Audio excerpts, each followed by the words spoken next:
Galilean ministry, did you ever notice how often boats are mentioned? We have Jesus using a boat as a marine pulpit when the crowd pressed him on the shore. And then he tells Peter to row out into the deep so they can catch the great draft of fish. You recall Jesus walking on the water late at night while the disciples were in a boat. You recall the stilling of the tempest when Jesus was able somehow to sleep through the storm until they awakened him. Has a boat been discovered which Jesus and the disciples could have used? Well, here's the story on that. It was in the spring of 1986. No rain had fallen in Galilee for weeks on end. Very dry spring, and therefore the water level of the Sea of Galilee starts dropping. And this exposed a vast gravelly halo around the shoreline of the sea. One evening, two brothers from Kibbutz Ginosar, you notice how Gennesaret shows up in that name, were out exploring this new sea bottom, and they noticed that in the gravel there was a pointy object of wood which flared back along a railing to a stern 26.5 feet further back, and the stern was 7 feet wide, and therefore it looked for all the world like the gunnels or the top of a buried ship hull. Was it a hull? Well, they carefully started grubbing away, and they noticed the wood went down further and further, and indeed it was a submerged hull.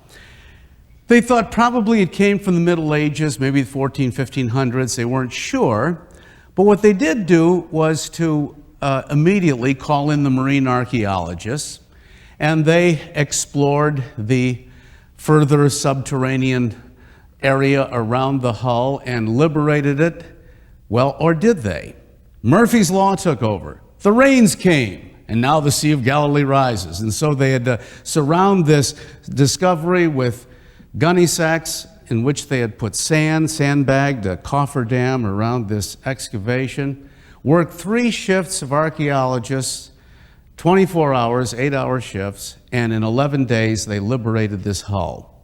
Then immediately they surrounded it with a fiberglass cocoon and then sailed this whole affair on shore because at their kibbutz, you'll not believe this, they had meanwhile built a huge aquarium for it so they could resubmerge these ruins again in Sea of Galilee water, because otherwise the wood would have desiccated, dried out, and turned to dust. So then when they had resubmerged it, they cataloged every last board, and then they called in the world's ranking marine archaeologist to help date this find. He flew in from Texas, would you believe? And he immediately said this has got to be 1st century BC or 1st century AD. How did he know that? Well, he said it was a mortise and tenon construction used along the sides of the boat, which was done only at that time. Well, to make sure, they then did a carbon-14 test of the hull, and there were, of course, a little problems there, 72 different kinds of wood, but it averaged out at about 20 or 30 BC. So suddenly they realized the hull was 1,500 years earlier than they thought. And indeed, this was the kind of fishing boat hull that was around during Jesus' time. Now, did Jesus and the disciples use that very ship? Folks, there's no brand on the hull that says belonging to Simon Bar-Jonah Enterprises, Sons of Zebedee Incorporated, or even better, there's no bronze plaque that says Jesus slept here. But it is the kind of boat they could have used. And actually, if you push me up against a wall and say, is it within the realm of human possibility that they could have used this hull, the answer is, well, yes, it was sailing at that time.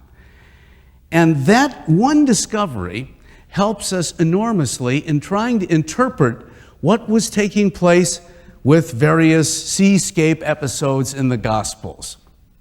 For example, another question I asked back in Sunday school days, indeed, in connection with the stilling of the tempest was this. I was impressed, of course, that Jesus could turn off the wind and the storm, that sort of thing, but my question, was, how could he actually sleep then through a storm? Well, now we have the answer. The only sheltered place in that boat hull was in the stern, because in the stern there was decking on which the helmsman would stand to guide the ship, and that was the platform from which he would cast his nets. And therefore, underneath that decking would be the only place where there would be darkness, where it would be out of the wind and the wave and the cold and the wet, and Jesus would be able to sleep. Now, St. Mark's Gospel adds an interesting phrase. It says that Jesus was asleep in the stern of the boat on the pillow. The pillow. Direct article is used, definite article, I should say, was used, not the indefinite. And Greek is very much like English. If it would have been any run-of-the-mill cushion or pillow, it would have read, he was asleep on a pillow. But Mark says the pillow. He's implying that it's part of the boat's rigging. Now, what might that be? Well, it turns out that this hull could either be sailed or rowed. There is the remains of where the mast block should have gone in the front part of the ship. And this is unusual, of course. You don't find hulls like that anymore today, because if you're committed to being a rowboat, you're not going to be able to hoist a sail on that. Why? It would turn over with the wind. That's why sailboat hulls have to have a special item, the keel or the centerboard. But hold it. There's another way to do this, and that is the use of a ballast sack. What you can do in a wind, if the wind is steady, is peg up on the ribs of the ship a ballast sack that would change the center of gravity. So when the wind came along, you'd peg it up on the windward side, however high you have to have it, and that would stabilize the craft. Now, a storm is coming in the Sea of Galilee, and by the way, storms can really whip up there pretty fiercely. Again, you're not going to have Atlantic or Pacific waves or something like that, but they had very shallow draft fishing boats in those days, so they could haul the nets in and out of the gunnels very easily. And so when you have a wave over a couple feet or so, this could be very, very serious. Now, a storm is coming up. At that point, do you raise the sails or do you lower them? You lower them quickly. Therefore, you no longer need the ballast sack, do you? So what do you do with it? It's in the way now, and so instead you park it in the stern of the ship, out of your way. And so the fine-tuning in this famous episode of Jesus stilling the tempest runs like this. Jesus was asleep in the stern of the ship, lying on a ballast sack. Now, is this the sort of information you need for your soul salvation? No, of course not. But it's one little example of how we can take a familiar episode from Jesus' Galilean ministry and, by using the latest evidence, fine-tune that picture over a 20th century period. Now, usually it doesn't work that way. Usually it's a case of the further removed you are from the object of your research, the tougher the research is. And the nearer you are, the better. That's why it's very important that the Gospels were written rather early and soon after the events they report. So one would think that 20 long centuries later, we would get only a hazy view. But almost miraculously, it doesn't work out that way. Because of 2,000 years of good biblical research, and because of the blessings of that young discipline called archaeology, we now have, with these exciting discoveries, a way of fine-tuning the image. And I think it's just wonderful that it's happening right in God's own schedule, evidently, because as the literature of attack or as the sensationalist reconstructions of the life of Jesus come along and clutter up the atmosphere, it's so pleasant to have these additional ways of easily defending the faith and the veracity and reliability of the gospel records. If our series were long enough, we would be able to take this particular method of using geography and history and archaeology and all its many correlations and go through the entire ministry of Jesus. But we probably should hurry on to the culmination of Jesus' whole career on earth, and that would be the events of Holy Week, the Lenten season, the first Lenten season, Passion Week in Jerusalem. One thing is very clear in the Gospel of John. I don't know if you've noticed it or not, but what threw the plot against Jesus into high gear was the raising of Lazarus. Now this is quite clear from the Gospel of John. And one wonders why. Weren't the priests aware of what Jesus was doing before this? Of course they were. But the raising of Lazarus embarrassed them terribly. Why? Because this ultimate sign of Jesus, and I think you'd have to agree that raising somebody from the dead would have to be the ultimate sign, had been done only twice before, according to the Gospels, at least specifically, up in Galilee. You recall the raising of the young man of Nain and the raising of the daughter of Jairus. Now, because these great events took place in Galilee, we have to remember that this cut no ice down in Judea. Why not? Because there was a tremendous rivalry between the Judean Jews and the Galilean Jews. The Judeans regarded the Galileans up there in the North Country as a rebellious bunch who never learned to speak the language straight, who were the butt of all kinds of jokes. The hillbillies from the North Country. Most Judean jokes began, "Did you hear what one Galilean said to the other?" and so on. You recall when Jesus was arrested and brought into the courtyard of Caiaphas, that one of the maids kidded St. Peter about his Galilean twang. That clearly shows there was a different way in which they were speaking the Aramaic. So again, if reports came down to Judea that Jesus had raised the young man of Nain or daughter of Jairus, they would simply laugh. It wouldn't prove anything as far as the Judean Jews were concerned. But the raising of Lazarus took place in the eastern suburb of Jerusalem, Bethany, just over the Mount of Olives. And this great event was witnessed not just by Jesus' friends, but by his opponents as well. And you recall they, in a panic, went back to Caiaphas. Remember, he's the one whose bones have just been discovered. And they said, "What are we going to do if this man continues doing these wonderful works? The Romans will come and destroy our city and our temple." And Caiaphas stood up and said, "You don't know what you're talking about. It's expedient that one man should die and the nation not perish." And from that day forward, they sought to arrest Jesus. And that, by the way, is when they published that now famous arrest notice. He shall be stoned because he's practiced sorcery, and so on. This put the Passion story into high gear. Nain, tiny town, meant nothing to the Judean Jews. To this day, if you visit the Holy Land, you almost have to beg your guide to show you where Nain is, because it's in the Galilean hill country just south of the plain of Jezreel. And I think the last time I was there, there was a Christian church to mark that great event, a couple, 3 houses, and that was it. Tiny town to the present day yet. Filling that familiar definition of a small town. That's a place where when you plug in your electric razor, the streetlights go dim. You know, very, very small place. So it doesn't count. Bethany, on the other hand, was a major suburb, witnessed by Jesus' friends and his enemies. Is there anything from history or archaeology or the other disciplines that we try to bring in from the side which will prove the raising of Lazarus from the dead? Well, I have no absolute proof, of course, because if I did, then the whole world would go Christian and so on, and evidently there are quite a few doubters around yet.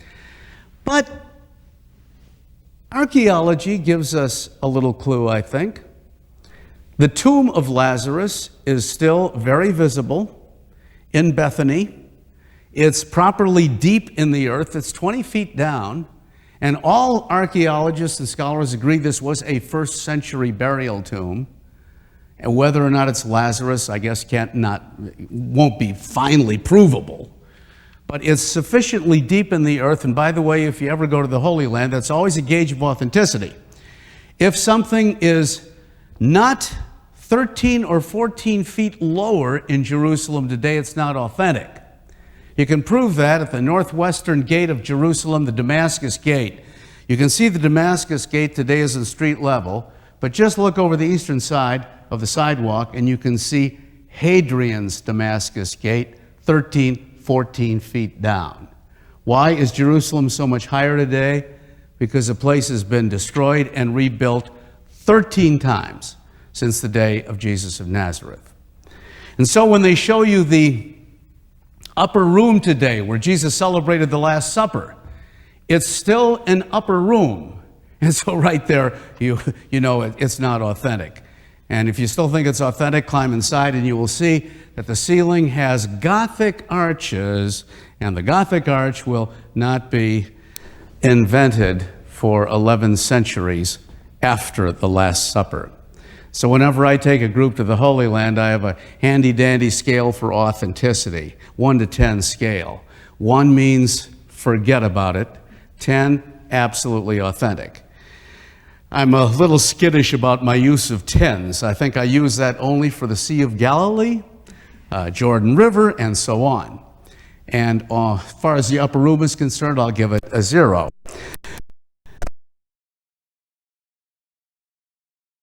Tomb of Lazarus, it's been identified at that spot since the 2nd century. So that's probably a good 8. Now here's something even more spectacular. Bethany changed its name. Today it's back again to Bethany. Betania is the name in Hebrew. But if you ask an Arab where Bethany is located, he won't be able to tell you. Why not? Because the name is not Bethany in Arabic, it's El Lazaria, which means the place of Lazarus. Now, that fascinated me, so I went back and did some research on when that name change took place. It turns out that Eusebius, the first great Christian church historian, who lived in Caesarea on the seacoast, where Pilate's administrative headquarters were located, and he wrote that when he visited the Jerusalem area, and he wrote a book called the Onomasticon, that simply means the naming of various places topographically. He said already in his day, in the 200s, Bethany was no longer Bethany, but it was called the place of Lazarus. Now, again, that doesn't prove the raising of Lazarus, but I think that is pretty fascinating. Why would you ever change the name of a town unless something absolutely spectacular happened there? Reverse that. If Lazarus were truly raised from the dead, well, we would expect something like this, wouldn't we? I'll tell you another place where this applies. You remember Saul on the road to Damascus gets the vision of the risen Christ and converts to Christianity. You remember that? Well, interestingly enough, again, you will not believe this, but although Damascus is the totally pan-Arab capital of Syria, the southwestern suburb of Damascus to the present day is called Daraya, which means the vision. I visited first there as a student many years ago. And as we were driving into Damascus, about noon, no, it didn't happen to me, we noticed that in a sea of minarets, there was a Christian cross over a dome. I couldn't believe there was a Christian church in this sea of Islam. And so we went over and talked to a Catholic priest who had a chapel there, and we asked him how in the world he could hope to do mission work in a totally Arab area. And he says, well, we have to have a presence here. And we asked him why. He said, Daraya. We said, yeah, that's the name of the village. What does it mean? And he told us the vision. And then skeptically we said, oh, sure, the vision of the Apostle Paul? And he grew very serious and said, yes. And then we asked him how old that name change was, all the way back to the 1st century A.D. So you see, sometimes even if the stones don't cry out, the town names do. We have a way, even from the geographical considerations, of seeing how this fallout takes place. Now, to be sure, there is no way, I think, that a historian today is able to guarantee something miraculous. We weren't there to witness it with our own eyes. But what we do measure is the fallout. We get there with our academic Geiger counters, as it were, and we sample what may have happened as a result of the purported supernatural. And then we weigh the evidence that results. In many ways, I think ancient historians, these strange creatures, have to be first cousin to detectives, because we have to make do with whatever clues there may be in terms of reconstructing what happened. So, again, I'll say it. There will be additional forthcoming hints which will impinge, I think, directly on the biblical record and give us a clearer view of what's taking place. The raising of Lazarus. And by the way, there may have been more than 3 occasions in which Jesus raised the dead. There are references to Jesus raising others from the dead who are not named. The most important raising of the dead, of course, will happen to Jesus himself in connection with the Easter account. So there's an all-points bulletin, you might say, out, not only for Jesus and the arrest notice, but the Gospel of John also tells us in many ways that Lazarus was also in their crosshairs, so to speak. They wanted to arrest Lazarus as an embarrassment because everybody knew he was dead, and here he was. And once again, how do you explain this? You can't unless you acknowledge Jesus having divine power, unless, once again, you put the bad spin on it and say he does this with the help of the devil. And that's how Lazarus came back to life. In any case, they want to eliminate him as Exhibit A, you might say, for the person that they really do want to arrest, which is Jesus. According to Jewish rabbinical tradition, whenever such an arrest would take place, a crier had to go throughout the length and breadth of the land for 40 days and announce, Yeshua Hanotzri shall be stoned because he's practiced sorcery, and say and post the words of that arrest notice, which we discussed in a previous segment.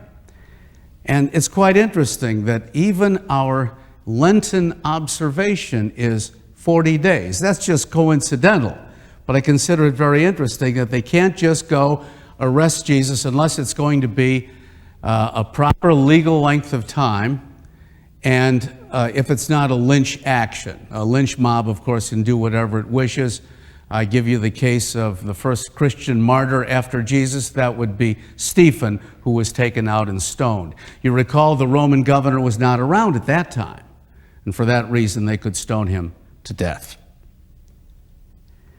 In the next segment, we're going to try to solve a big problem. A problem that, I don't know, I was worried about ever since Sunday school days. And I can recall asking my Sunday school teacher, how could people sing Hosanna to the Son of David on Palm Sunday and then 5 short days later scream crucify? I can recall the Sunday school teacher answering, well, for once you've asked a good question, Paul. The answer is simple. People change their minds. Okay? Then, years later, when I was attending the university, I asked a New Testament professor the same question, and he smiled and gazed pontifically out the window at the woods, and he said, well, that's easy to answer. People change their minds. After all those years, the same answer. I really don't think that is the proper answer, and we'll try to solve that problem. As a matter of fact, and this is only going to complicate it, I think quite oppositely that Jesus, instead of losing popularity one day after another during Holy Week, is only gaining it.